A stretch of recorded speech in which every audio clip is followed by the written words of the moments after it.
Hello, looking forward to spending the day with you.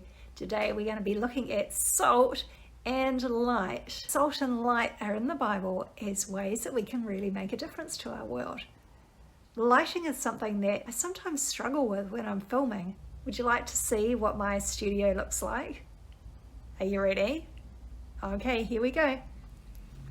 So behind me, there it is. We use books to get the right level for the camera. We've got a little microphone happening there. Sometimes have 2 or 3 cameras going at the same time. And you might think that that's my clothes area at the back there. It's actually turned into a light stand, and the blanket over the top is to stop the rest of the light from coming in. Light makes a huge difference. Let's go and see what Jake's discovering about light.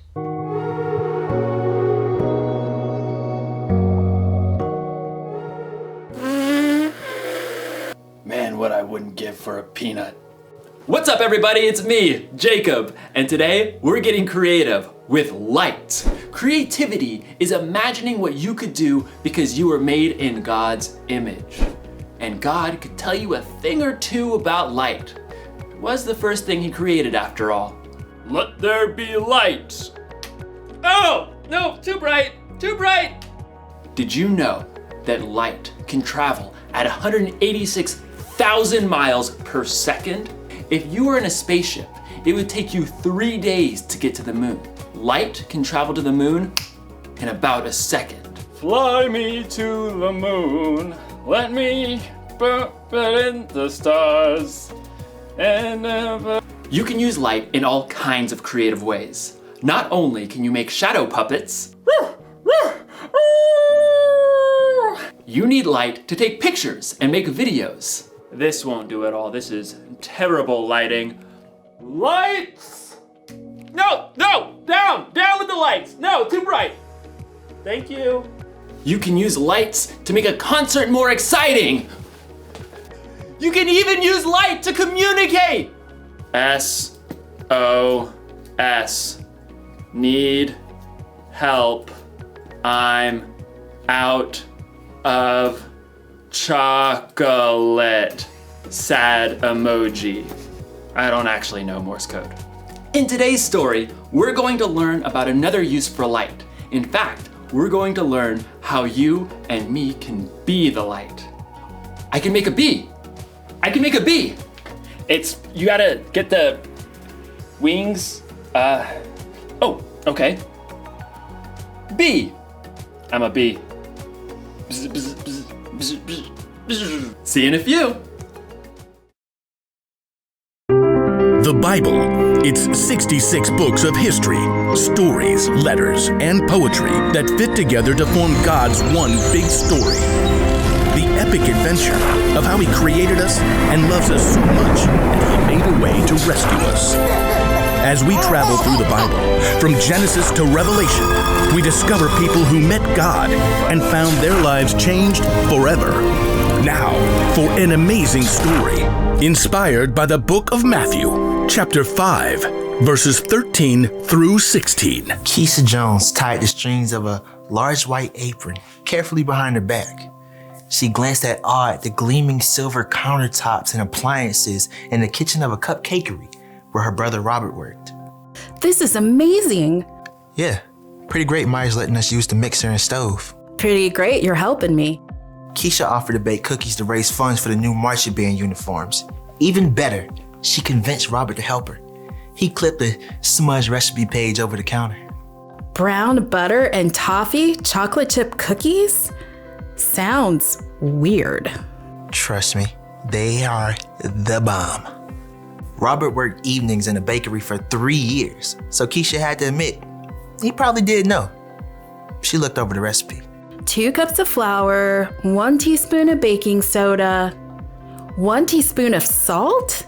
Actually, we're quadrupling the recipe, so that's 4 teaspoons of salt. Robert tossed Keisha a set of measuring spoons. Cookies are supposed to be sweet. Won't the salt ruin them? Nope. Salt actually brings out the flavors. What does that even mean? You want to test it out? Fine. I'll make a batch with salt. You make one without. You're on. The siblings worked quickly. as Robert showed Keisha how to mix dry ingredients and wet ingredients separately. What do we do now? Add the dry ingredients into the wet mix on low speed. Slowly, or you will make a flour storm all over this kitchen. I knew that. As Keisha worked, though, she began to hear another sound over the mixer. Wow, rain's really coming down. Yeah, and this is such an old building that every time it storms, the power goes out. I can't see a thing. Robert fumbled with his phone until the flashlight came on. It always comes back on pretty fast. We can wait it out. Robert settled down on the floor, back against the cabinets. Keisha sighed and sat down too. She checked her phone. My battery's dying. Entertain me. What? You can't live without your phone? I don't know. Tell me a story. I was just thinking of one. About salt. Really? One that Jesus told. Ooh, that one. Sermon on the Mount. Well, it fits. You know, the cookies. Fine. Read it to me, preacher man. It's in Matthew. I know that. Robert settled in with his Bible app. Jesus saw the crowds, so he went up on a mountainside and sat down. Then he began to teach. And pretty quick he gets into this part. You are the salt of the earth. That's it? Well, no. I mean, then Jesus talks about throwing out the salt if it loses its saltiness. How do you even know if you're salty? I think it's like the cookies. Salt makes things taste better. And people who follow Jesus can make life taste better. Like chocolate chip cookies. Robert punched her lightly in the shoulder. You know what I mean. When we share God's story, we bring hope to others. We help to fill their lives with kindness and joy and peace. All that good stuff. Okay, I get it. Salt, good. There's something about light too, right? Yep. Jesus says, you are the light of the world. People do not light a lamp and put it under a bowl. Instead, they put it on its stand. Then it gives light to everyone in the house. In the same way, let your light shine so others can see it. Then they will see the good things you do, and they will bring glory to your Father who is in heaven. Keisha shifted, trying to get comfortable on the hard floor. So when we follow Jesus, By showing God's love to others. when we do that, others can see God better and what to do. Like a bright light. Yikes! Robert leapt up to try to stop the mixer as the power came on. Keisha stood and stretched, blinking. Like a bright light. You planned that, huh?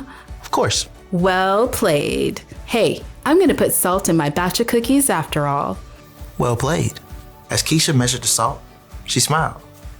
The cookies would have came out great, but she had some thinking to do about ways she can become salt and light herself.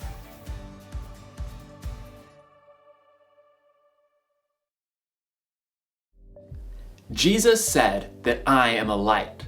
He said that you are a light, and we should let our light shine so others can see it.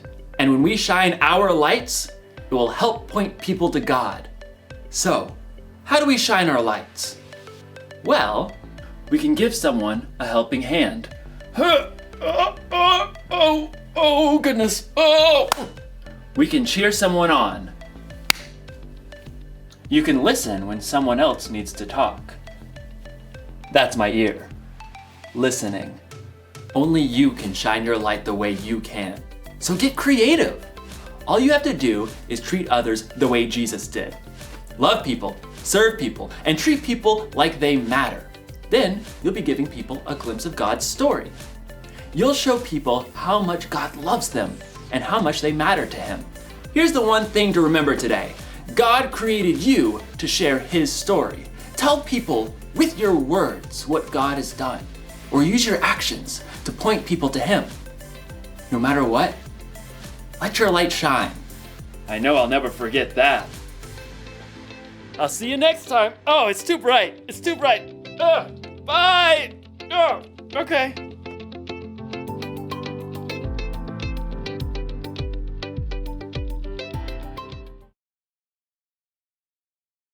Hey Hey, wasn't that great? I really loved how Jake described and explained how we can be salt and light and how other people are salt and light to us. And that's what God created us for. God created us to share our story. I wonder who shared their story with you and helped you become closer to God. I was thinking it would be really cool to give some people a phone call and see if they can tell us what their story was. Who should we call first? Are you ready? Help me sing it now. 1, 2, 3, let's go. Oh, I know. What about Pastor Colin? We'll see if he's around. Just calling. Yep, it's connecting. Are you there? Hey. Oh, he's Stephanie, there. how are you? I am here. Woohoo! There he is. How are you doing today? I'm really good, thank you. Excellent. Hey, can I ask you some questions? You can. We're just talking about how God has created us to share his story with other people. And I was wondering, can you remember back to when someone shared their story with you that helped you become closer to God? When I was 13, I had a really serious motorcycle accident. I was riding with my big brother, and that resulted in me losing my right leg completely. And there was a family just down the road who was my scout leader. And there was a really critical time. I was that sick that they thought I would die.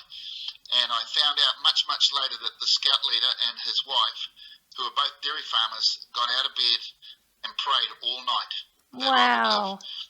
And so that impacted me so much. They just prayed to the God of heaven that Colin would survive.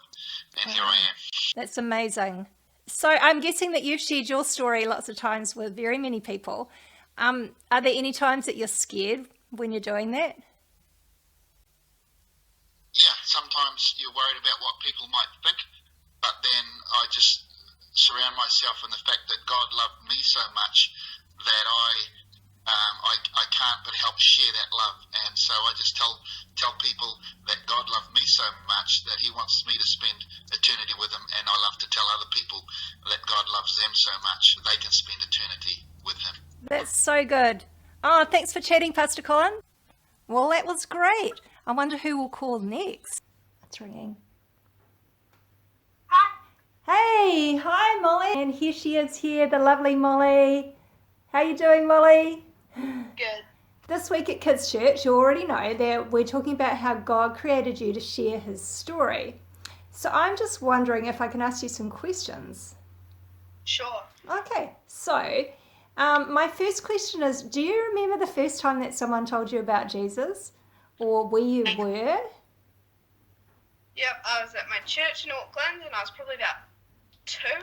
Wow, you got a good memory. Yeah. Can you remember what happened or what was said? Well, we were all just in a little group of us and we were all just sitting down and they were talking to us about who God is and why he was there. Yeah. Yeah. You don't happen to remember any of the adults' names that were there, do you? No, I think one of them's name was Angela or something. Oh, that's pretty impressive. Thanks. Yeah. Or Anne or Angela. Can't remember. Just goes to show, 2 years old. That's amazing. I'm so impressed. I bet she has no idea what an impression she made on your life. Yeah, probably not. Yeah. So, can I ask you another question? Yeah. Is there anything that stops you from sharing your story with other people that makes you a little bit fearful? Not really. Probably depending on who they are. So the people that you have relationship with, are they the easiest to talk with? Sometimes, but sometimes they're also the hardest. Ah, good point. Well, it's been great chatting with you, Molly. I look forward to talking with you again. Yep. See you later. See ya. Well, that was cool. I wonder who we're going to talk with next. Hi, Steph. Oh, hi, Peter. Look at that cool guy there. How you doing, Peter? I'm doing awesome. Doing good. Oh, you got some company there. You meet the new addition to my family, Norm. Who's he calling? Come on, Jock, come here. Jock? Norm? Come here. Good boy. Come here, Norm. What do you This is think our he's new calling? addition to our... Buddy, can you see Norm? Oh, look at that face. Hi, Norm. Nice. We're talking today about sharing your story and about how God's created us to share our story with other people. Can you think of a time when someone has shared their story with you and it's helped you to become closer to God? Yep, my mum and dad first introduced me to Jesus, basically. Yeah. It was just easy, you know what I mean?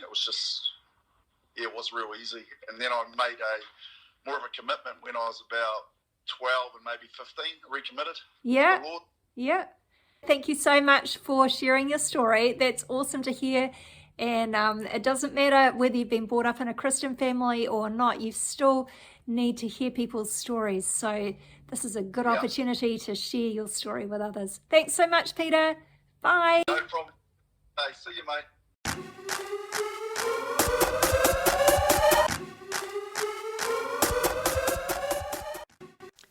Remember how Jake talked about salt and light? I love it when normal everyday things remind us of God's principles. So I was thinking today of all the things that you could use salt for, and there's so much.